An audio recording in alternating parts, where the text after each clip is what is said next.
Good morning बोलूँ ना क्या बोलूँ? Good morning everyone. तुम लोग बिल्कुल इस कहानी को बिल्कुल देखे ही नहीं। Very strange. Remember, ma'am is going to take the attendance of the girls, views of the girls. जो नहीं देख रहे हैं वो लेकिन बहुत ट्रबल में पड़ेंगे, स्पेशली क्लास 10। तुम लोग अगर नहीं इंटरेस्टेड हो पढ़ने में, ध्यान रहे ये मत समझना तुम्हारे वक्त तक लॉकडाउन चलता रहेगा। उस वक्त तक लॉकडाउन खत्म हो जाएगा, तुम्हें एग्जाम में बैठना होगा और एग्जाम देना होगा। और सबसे बड़ी बात है, तुम लोग संदेह कहानी तुम्हें अच्छा नहीं लग रहा है। संदेह तो एक लव स्टोरी है, शुरू ही हो रहा है उसका श्यामा के साथ लव, इसलिए वो अशुभ आ रहा है क्योंकि उसे जाना है। किसके पास जाना है? मनोरमा के पास जाना है। जयशंकर प्रसाद लव स्टोरी लिखने में एकदम माहिर है, और तुम लोग ऐसे तो फिल्मों में लव स्टोरी देखने में बहुत तुम्हें मजा आता है, और ऐसे तुम्हारे सिलेबस की ये कहानी है संदेह, ये तुम्हें अच्छा नहीं लग रहा है। Very disappointing children, very very very disappointing.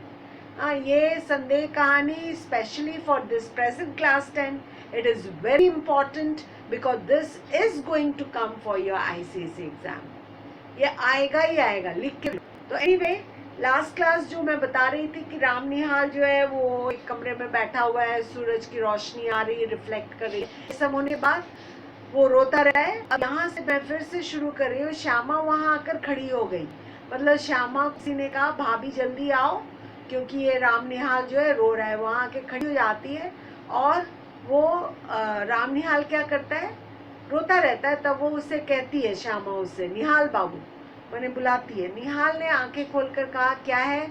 अरे मुझे क्षमा कीजिए। फिर आंसू पोषण लगता है जैसे ही वो देखता है श्यामा। और श्यामा कौन रहती है? मैंने पिछली कक्षा में बताया, फिर से अभी रिपीट कर रही हूँ। श्यामा के मकान में राम निहाल एज अ टेनेंट, एक भड़ैता के रूप में आके रहता है। लेकिन श्यामा एक अच्छी औरत रहती है, विधवा रहती है, फिर भी वो बहुत अच्छी औरत रहती है, तो उसके यहाँ आके रहता है। परंतु राम निहाल उससे प्रेम करने लगता है। ये एक थोड़ा अटपटी बात है, लेकिन श्यामा उससे प्रेम नहीं करती है। तो वो बोलती है, हाँ क्या बात है, कुछ सुनूं भी? तुम क्यों जाने के समय ऐसे दुखी हो रहे हो? Why are you crying? तुम क्यों दुखी हो रहे हो? क्या हम लोगों से कुछ अपराध हुआ? क्या हम लोगों ने कुछ गलत कर दिया? तुमसे अपराध होगा, ये क्या कह रही हो? मैं रो रहा हूँ क्योंकि यह मेरी भूल है, मतलब मुझे रोना नहीं चाहिए, लेकिन प्रायश्चित करने का ये ढंग ठीक नहीं है। ये भी मैंने बताया था पिछली कक्षा में, किसे कहते हैं प्रायश्चित करने का ढंग। मतलब कि वो प्रायश्चित, कोई अगर गलत काम हो जाता है तो उसे ठीक करने के लिए जो आदमी प्रायश्चित, इसके लिए हमने तुम्हें कबरी बिल्ली की कहानी भी सुनाई, पर तुम लोग तो इंटरेस्टेड ही नहीं है। ऐसे तो क्लास में बहुत बोलते हो, मिस कहानी बोलिए इतने बड़े बड़े होके, but you all did not see the video at all. So I don't know, I am doing my duty and I'm worried also as if I'm going to sit for the exam ICSE. Anyways, तो चलो यहाँ पर जब वो श्यामा को बोलता है तो श्यामा जैसे सावधान हो गई। उसने पीछे फिरकर देखा कि किशोरी खड़ी है। श्यामा को तो कुछ कुछ समझ में आ रहा है कि राम निहाल क्यों ऐसे आप बर्ताव कर रहा है।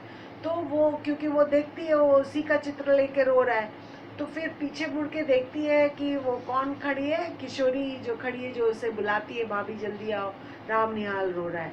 तो वो श्यामा ने कहा, किशोरी से क्या कहा, जा बेटी, कपड़े धूप में फैले हैं, वहीं बैठ। तो कपड़े धूप में फैलाइए, वहां जाकर बैठो तुम, करके उसे वहां से हटाती है, क्योंकि उससे किससे बात करना रहता है? राम निहाल से। किशोरी चली गई, किशोरी वहां से चली गई। अब उसे सुनने के लिए प्रस्तुत होकर, मतलब वो अब राम निहाल जो कुछ भी कहेगा उसको सुनने के लिए वो प्रस्तुत होकर, मतलब she was ready to hear what Ram Nihal wants to say. प्रस्तुत होकर श्यामा एक चटाई खींच कर बैठ गई, and she sat down in front of Ram Nihal. चटाई मीन्स मैट। तो मैट खींचकर उसके सामने बैठ गई। उसके सामने छोटी सी बुद्ध प्रतिभा सागवान की सुंदर मेज पर धूप से प्रतिबिंब में हंस रही थी। मैंने यहाँ पर फिर लेखक जो है वो जैसे ही वो बैठी तो वो कहना चाह रहे हैं कि एज ए बुद्ध की प्रतिमा मुस्कुरा रही है उन लोगों के इस आचरण से। तो ये जितना इम्पोर्टेंट नहीं है। अब सुनो क्या वो राम निहाल कहेगा। किससे? श्यामा से। रामनिहाल कहने लगा, प्रतिबिंब मतलब परछाई। तुम्हारी किताब में जो लिखा है, सुंदर मेज पर जो धूप के प्रतिबिंब, परछाई, रिफ्लेक्शन। कहने लगा, श्यामा, तुम्हारा कठोर व्रत धैर्य का आदर्श देखकर मेरे हृदय में विश्वास हुआ कि मनुष्य अपनी वासनाओं का दमन कर सकता है, किंतु तुम्हारा अवलंब बड़ा दृढ़ है। Very very important. It's difficult, bit difficult, but मेरे ख्याल से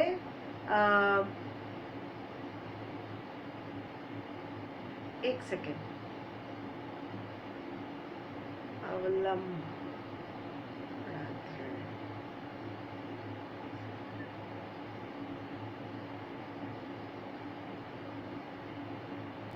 अच्छा, यहाँ एक एक वर्ड तुम्हें समझाने की आवश्यकता है। वो है, रामनिहाल कहने लगा, श्यामा, तुम्हारा कठोर व्रत वैधव्य का आदर्श देखकर मेरे हृदय में विश्वास हुआ कि मनुष्य अपनी वासनाओं का दमन कर सकता है। नाउ लिसन केयरफुली, यहाँ कोई मजाक की बात नहीं है, बहुत इम्पोर्टेंट है। वैधव्य means she is a widow, उसके पास उसका हस्बैंड नहीं है, उनकी डेथ हो गई है, और इसीलिए वो कह रहा है कि तुम्हारी जितनी भी इच्छाएं, और उस ज़माने की औरतें जो हैं सब कुछ किसके ऊपर डिपेंड करती थी? अपने हस्बैंड के ऊपर। उनकी इच्छाओं, जैसे कि बहुत सारी इच्छाएं रहती हैं पत्नी की, तो वो अपने पति पर डिपेंड रहती है। लेकिन यहाँ पर श्यामा जो है वो उसको जो देखता है रामनिहाल, वो देखता है कि नहीं, श्यामा में ये सारी कोई भी इच्छा जो है वो अपनी इच्छाओं को क्या करती है? मारती है। किसी प्रकार की भी इच्छा, उसे वो दमन मीन्स दबाती है। तो ये उसको ऐसा लगता है जैसे कठोर व्रत है श्यामा का। व्रत मीन्स उपवास। जैसे उपवास में जब आदमी करता है तो उसे अगर भूख लगे तो वो क्या करता है? उसका दमन करता है। भूख लगने पर भी वो खाना नहीं खाता है। तो इसीलिए वो श्यामा को कह रहा है कि तुम्हारा कठोर व्रत, माने तुम्हारे हस्बैंड नहीं है, ये तुम्हारा ये जो पीरियड जा रहा है एकदम कठोर व्रत की तरह है, माने वैधव्य का आदर्श देखकर, माने you are following your widow life बखूबी से। तुम किसी को दिखाती ही नहीं कि तुम विडो हो और तुम हंसी खुशी रहती हो। ये देखकर हृदय में विश्वास हुआ कि मनुष्य अपनी वासनाओं का दमन कर सकता है। ये देखकर, तुम्हारी अवस्था को देखकर, तुम एक विडो हो, फिर भी अपनी इच्छाओं को किस प्रकार से दमन करती हुए देखकर मुझे ऐसा लगता है कि हर इंसान अपनी इच्छा को क्या कर सकता है? दबा सकता है। वो नहीं करता है, नहीं करता, वो दूसरी बात है। मनुष्य अपनी वासनाओं का दमन कर सकता है, किंतु तुम्हारा अवलंब बड़ा दृढ़ है। अवलंब का मतलब लिखो, सहारा। तुम्हारे सामने बालकों का झुंड, अवलंब माने सहारा, शेल्टर। तुम्हारे सामने बालकों का झुंड हंसता खेलता लड़ता झगड़ता है, और तुमने जैसे बहुत सी देव प्रतिमाएं, माने ये फिर डिफिकल्ट वर्ड्स आ रहे हैं, एनीवे, माने तुम जो हो, तुम्हारा जो ये संकल्प में देखती हूँ, तुम जिस प्रकार से हंसती खेलती रहती, माने खेलती नहीं हो, हंसती रहती हो, मुस्कुराती रहती हो। तुम्हारे सामने तुम्हारे बच्चे क्या करते हैं? बालकों का जो हंसता खेलता, मतलब वो लोग खेलते हैं, लड़ाई करते हैं, झगड़ा करते हैं, और तुमने जैसे बहुत सी देव प्रतिमाएं श्रृंगार से सजाकर हृदय की कोठरी को मंदिर बना दिया। और तुम्हारा मन क्या है? बिल्कुल मंदिर है। Means your inside is like a temple, बोलो मॉस्क बोलो या चर्च बोलो, it's like that. When you go to a temple, you go to a mosque, you go to a church, क्या फीलिंग होती है? प्योर हार्ट, एकदम ईश्वर से के निकट। तो यही रामनिहाल उससे कह रहा है। वो तो श्यामा से प्रेम करता है, इसलिए तुम्हें देखकर मुझे आश्चर्य होता है कि तुम्हारे मन को क्या बना कर रखी हो? बिल्कुल मंदिर जैसा बना रखी हो, जहाँ पे बहुत सारे देवी देवताओं की मूर्ति है, और श्रृंगार से सजाकर हृदय की कोठरी को, मतलब देवी देवताओं की सारी मूर्तियों को सजाकर तुम उसे क्या बना रखी हो? अपने हृदय को एकदम मंदिर की भांति प्योर, पाक जिसको कहते हैं, प्योर। किंतु मुझको वहाँ वह कहाँ मिलता, but I am not getting that. Bharat के भिन्न भिन्न प्रदेशों में छोटा मोटा व्यवसाय, but my heart is not like yours. तुम्हारे हार्ट की तरह इतना प्योर नहीं है और मुझे वो मिलता नहीं है। मैं क्या कर रहा हूँ, भारत के भिन्न भिन्न प्रदेशों में छोटे मोटे व्यवसाय, नौकरी और पेट पालने की सुविधाओं को खोजता हुआ जब तुम्हारे घर में आया तो मुझे विश्वास हुआ कि मैंने घर पाया। वंस अगेन यहाँ पे देखो, तुम्हारे सामने बालकों का झुंड, ये श्यामा की बड़ाई कर रहा है, कह रहा है तुम्हारे सामने बालकों का झुंड, माने श्यामा के जो पुत्र हैं वो खेलते रहते हैं, झगड़ते रहते हैं, लड़ते रहते हैं, लेकिन तुम अपने मन के अंदर क्या रखी हो, देवी देवताओं की मूर्तियों को सजाकर प्योर पाक हृदय बना के रखी हो, ठीक है, अंदर मंदिर बना दिया है। किंतु मुझको वह कहाँ मिलता है, मुझे वो तुम्हारा हृदय नहीं मिल पा रहा है, पाक मंदिर जैसा हृदय।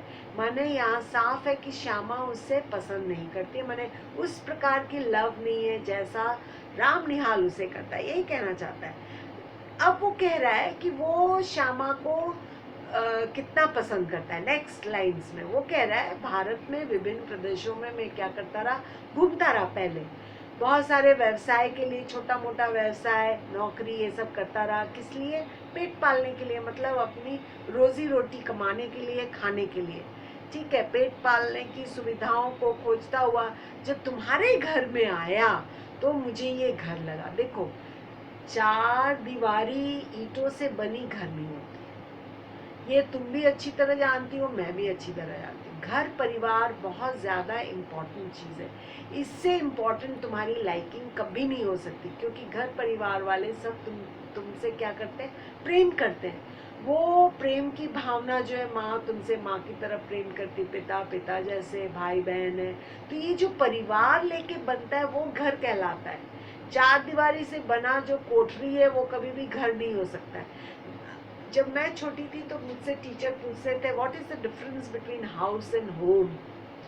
Home is there where you find love, house चार दीवारी ईंटों से बनी हुई कोठरी को कहते हैं। तो ये जो होम है ये मुझे फील हुआ तुम्हारे यहाँ आने के बाद। हाँ, जब मैं इतने सारे जगह घूमता घामता तुम्हारे यहाँ आया तब मैंने घर पाया, मतलब आई फाउंड अ होम वे भावनाओं को समझने वाला कोई था कि हाँ भाई भूखा है, बाहर से आया है, उसे खाना परोसना पड़ेगा, या फिर क्या दुखी है तो देखो श्यामा आ गई पूछने के लिए, क्यों रो रहे हो भाई, हम लोगों से कुछ हुआ है क्या। इस प्रकार से जो फीलिंग रखता हो उसे ही घर कहते हैं, उसे ही होम कहते हैं। तो ये वो राम निहाल उससे कह रहा है। मैं जब से संसार को जानने लगा तभी से मैं गृहहीन था। जैसे ही मेरी आँख खुली, आई सॉ वर्ल्ड, तभी से मैं गृहहीन था। मैंने I didn't find any home, I was not there in my own home और हाउस, मतलब इसके माँ बाप नहीं रहे होंगे, ठीक है, तो ये यतीम था, हो सकता है। अब तुम्हें गैस करना है क्या था। लेखक कह रहे हैं कि राम निहाल क्या कह रहा है, लेखक राम निहाल के जरिए कहना चाह रहे हैं, राम निहाल क्या था, मैं जब से संसार को जानने लगा, when I started knowing the world, I was what, homeless, there wasn't any home for me. मेरा संदूक और ये थोड़ा सा सामान जो मेरे उत्तराधिकार का अंश था, उत्तराधिकार माने हेरिडिटरी, जो पूर्वजों से चला आता है, ठीक है, उसका संदूक, थोड़ा सा सामान अपनी पीठ पर लादे वह घूमता है। ठीक उसी तरह जैसे कंजर और गृहस्थी टट्टू पर लादे हुए घूमता है। अच्छा, कंजर मैं बता दूं, पहले के ज़माने में वो वैगाबॉन्ड बोलते जिसको, नहीं है, जिनका कोई घर वर नहीं होता था, वो टट्टू माने पौनी पर लाद कर अपना सामान एक जगह से दूसरे जगह जाया करते थे। Gypsies also use to do that. I don't know how far you have these type of general knowledge, लेकिन वो क्या करते थे, एक जगह कभी नहीं रहते थे, एक जगह से दूसरी जगह, दूसरी जगह से तीसरी जगह। तो वो अपने आप को कह रहा है कि मेरे पास उत्तराधिकारी के रूप में सिर्फ ये संदूक था, और जब से मैंने जाना कि हाँ ये वर्ल्ड है, यहाँ पे रहने के लिए मुझे काम करना होगा, क्योंकि काम करने से मुझे पैसे मिलेंगे, पैसे मिलने से उन पैसे से मैं अपनी शुदा मिटाऊंगा, मीन्स भूख मिटाऊंगा। तो ये वो अपने बारे में किससे कह रहा है? श्यामा से कह रहा है। कह रहा है कि मैं जब से होश संभाला हूँ, जब से जाना हो कि यहाँ ये एक संसार है, तब से मैं एक जगह से दूसरी जगह घूमता रहा हूँ, एकदम वैगाबॉन्ड की तरह या जिप्सीज लोगों की तरह। टट्टू पर सामान लादे घूमता। तो सही में क्या टट्टू था उसके पास? पौनी नहीं। कहने का तात्पर्य है कि एक जगह से दूसरी जगह मैं घूमता रहा। Next paragraph important. मैं चतुर था, इतना चतुर जितना मनुष्य को नहीं होना चाहिए, ठीक है, ना होना चाहिए, क्योंकि मुझे विश्वास हो गया है कि मनुष्य अधिक चतुर बनकर अपने को अभागा बना लेता है और भगवान की दया से वंचित हो जाता है। Very very important. These 3 lines explain करने के बाद आज यहीं तक हो सकता है मैं बताऊं, क्योंकि this is very very important. बोल रहे हैं बहुत चालाक इंसान को नहीं होना चाहिए, ठीक है, और ये कह रहा है खुद को मैं चतुर था और इतना चतुर जितना मनुष्य को नहीं होना चाहिए। Means I was very clever. वो समझ जाते थे कि वो भगवान की दया से वंचित क्यों। जैसे कि जो आदमी सिंपल होता है, सीधा साधा होता है, वो बोलता है ठीक है भैया, भगवान ने हमारे लिए यही भाग्य तय किया है, मेरे भाग्य में यही है। लेकिन जो इंटेलिजेंट पर्सन होगा वो कभी भी ये नहीं सोचेगा। सोचो, तुम लोग सोचो, क्या करते हो तुम लोग? क्या इंटेलिजेंट हो? सही में चतुर हो? मुझे तो नहीं लगता तुम लोग चतुर हो, क्योंकि अगर चतुर रहते तो जरूर पढ़ाई में ध्यान देते। एनीवेज, ये थोड़ा सरकाज़म हो गया। मैं चतुर था, इतना चतुर जितना मनुष्य को नहीं होना चाहिए, क्योंकि मुझे विश्वास हो गया था कि मनुष्य अधिक चतुर बनकर अपने को अभागा बना लेता है। अभागा क्यों? क्योंकि वो भगवान, he was not a lucky person because he did not gate the mercy from God, because he was intelligent. He used to understand what the people around him is thinking about him. ठीक है, ये बहुत important lines है। जो feelings Ram निहाल किससे कह रहा है? किससे कह रहा है? वो श्यामा से कह रहा है।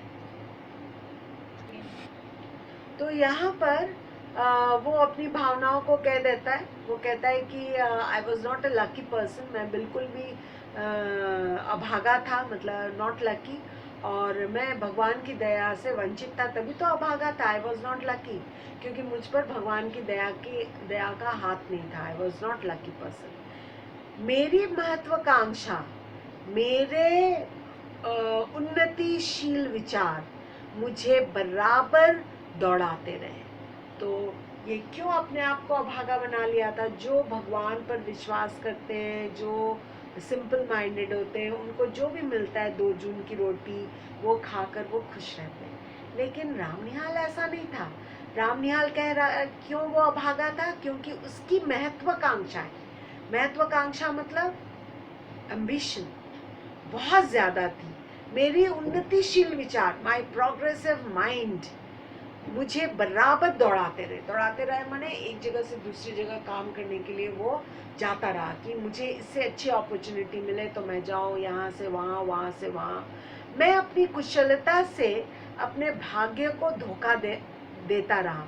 माने I was so talented that अपने भाग्य को धोखा देता रहा। मतलब मेरा भाग्य क्या है उसे मैं धोखा देने लग गया। ये तो मेरा पेट भर देता था।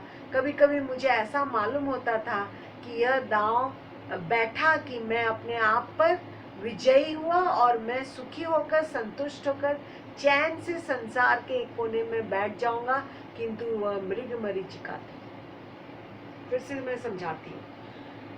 मृग मरीचिका का मतलब मालूम है तुम लोगों को? जब डेजर्ट में जाते हैं, मरुभूमि, वहाँ पे हरिण हो या मनुष्य हो या कोई भी जानवर हो, उसे लगता है ये दूर में क्या है, पानी नजर आता है उसको, जिसको इंग्लिश में ओएसिस कहते हैं। वहाँ पे पेड़ होता है, पानी होता है, तो बालू के कलर से सूरज का रिफ्लेक्शन ऐसा आता है, ये साइंटिफिक रीजन है, जिससे वो तुम्हें दूर खड़े होके लगेगा वो पानी है। तो जब तुम पास में जाओगे तो देखोगे पानी नहीं है। तो राम निहाल का जीवन मृग मरीचिका जैसा था। वह इतना ज्यादा महत्वाकांक्षी था कि उसे लगता था नहीं, पानी की तरह ये जॉब अच्छा नहीं है। फिर उसे लगता नहीं वो अच्छा है, जैसे पानी ढूंढते हुए हरिण को लगता है अरे वहाँ पानी है डेजर्ट में, मरुभूमि में, तो उसे भी लगता नहीं ये जॉब छोड़ के वहाँ जाऊंगा तो मुझे क्या मिलेगा। वहाँ पर पानी मिलेगा, मतलब वहाँ मेरे लिए अच्छा प्रॉस्पेक्ट है। तो इस प्रकार से वो दौड़ता ही रहा अपनी ज़िंदगी में, ठीक है। मैंने वो संतुष्ट होकर कहीं भी बैठ नहीं पाया कि हाँ भाई I am happy with what I am earning. हाँ, ये बात उसके जहन में या दिमाग में आई नहीं। वो हमेशा इतना ज़्यादा महत्वाकांक्षी था कि वो मृग मरीचिका की भांति अपने जीवन में भी दौड़ता रहा, दौड़ता रहा, दौड़ता रहा, ठीक है। मैं अब तक जिनके यहाँ नौकरी करता रहा वे लोग बड़े ही सुशिक्षित, अच्छा ये बात नहीं कि वो लोग अच्छे नहीं थे, वो लोग सुशिक्षित थे और सज्जन थे, दे वर जेंटलमैन। मुझे जानते भी बहुत हैं, मुझे मानते भी बहुत है, मैंने दे लव्ड हिम ऑल्सो। तुम्हारे यहाँ घर का सा सुख है, किंतु यह सब मुझे छोड़ना पड़ेगा ही। इतनी बात कहकर राम निहाल चुप हो गया। अब वो ये मृग मरीचिका मतलब समझ में आ रहा है तुम लोगों को? यहाँ श्यामा के यहाँ आके भी उसे क्या लगा, ये लोग इसे, श्यामा उसे मानती है, सब कुछ करती है, तो यहाँ उसे, यहाँ भी आने के बाद अब यहाँ भी उसे छोड़ना पड़ेगा।